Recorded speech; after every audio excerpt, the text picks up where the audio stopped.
TRS incharge حلقہ assembly ملک پیٹ و general secretary greater Hyderabad Muhammad Azam علی کی زیر قیادت حلقہ اسمبلی ملک پیٹ کے مختلف علاقوں میں حیدرآباد، رنگاریڈی، محبوب نگر گریجویٹ MLC انتخابات کے سلسلے میں انتخابی جلسوں کا انعقاد عمل میں آیا۔ اس موقع پر حلقہ اسمبلی ملک پیٹ کے حدود میں واقع اولڈ ملک پیٹ، اعظم پورہ ڈویژن، اکبر باغ، سعید آباد، موسیٰ رام باغ میں گریجویٹ MLC انتخابی جلسوں کا انعقاد عمل میں آیا۔ اس موقع پر انچارج TRS حلقہ اسمبلی ملک پیٹ محمد اعظم علی، سابق کارپوریٹر موسیٰ رام باغ سوناریتا ریڈی، سابق کارپوریٹر سعید آباد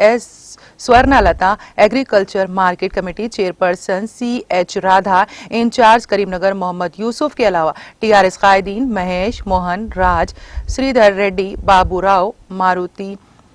سمن، محمد اسلم کے علاوہ دیگر TRS قائدین اور کارکنوں کی کثیر تعداد نے شرکت کی۔ اس دوران مذکورہ قائدین نے گھر گھر پہنچ کر حیدرآباد، رنگاریڈی، محبوب نگر گریجویٹ MLC انتخابات میں TRS امیدوارہ وانی دیوی کو بھاری اکثریت سے کامیاب بنانے کی اپیل کی۔